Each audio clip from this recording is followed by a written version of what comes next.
আজকাল নিজের দিকে তাকালে বড্ড বেশি আফসোস হয়, মায়া হয় ভীষণ। কি ছিলাম আর কি হয়ে গিয়েছি। মাঝে মধ্যে মনে হয় আগেই ভালো ছিলাম। চোখের নিচে ছিল না কোন কালশিটে দাগ, ছিল না মাথা ভর্তি দুশ্চিন্তা। অথচ আজ মানুষের ভিড়ে নিজেকে নিজেই চিনতে পারছি না। বড্ড আবছা লাগছে। আয়নার সামনে দাঁড়িয়ে নিজেকে দেখে নিজেই চমকে উঠি। আমি দৌড়াচ্ছি অসমাপ্ত চাহিদার পেছনে, এক শূন্যতা থেকে আরেক শূন্যতায়। ভেবেছিলাম একদিন পূর্ণ হব, ভেবেছিলাম সব পাওয়া হবে। কিন্তু আজ আয়নার সামনে দাঁড়িয়ে দেখি আমি ফাঁকা, আমার ভেতর শূন্যতার গর্জন। যা কিছু জড়ো করেছি সবই মায়ার প্রতিচ্ছবি, ছুঁতে গেলেই বিলীন। আমি শুধু এক অস্তিত্বহীন, উপমানামহীন, রূপহীন শূন্যতায় গড়া। তুমি যদি ভালোবাসো সমাজ বলবে অসামাজিক।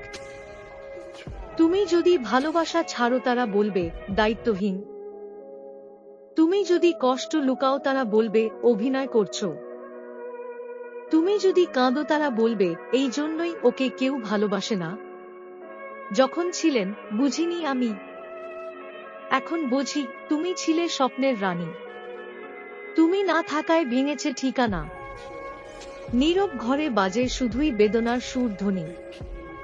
যার ডাকেই জগৎ জাগে, সেই মা আজ শুধু স্মৃতিতে থাকে। যাদের জন্য বুক ভরে দোয়া করেছি তারা কখনো আমায় বুঝতেই চায়নি।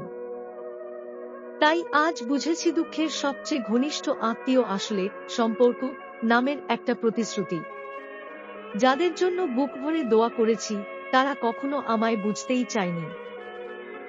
তাই আজ বুঝেছি দুঃখের সবচেয়ে ঘনিষ্ঠ আত্মীয় আসলে সম্পর্ক নামের একটা প্রতিশ্রুতি। একাই লড়ে একাই জিতে যায়, দুটি হাতে গড়ে সংসারের আয়। দিনের শেষে কাঁধে ক্লান্তির ভার, তবু মুখে হাসি, আছে শক্তির ধার। একজন মা মানেই এক সেনা, যার ভালোবাসায় নেই কোনো ব্যত্যয় বা সীমা। তোমাকে যারা বোঝেনি তারা হয়তো ভুল মানুষ ছিল।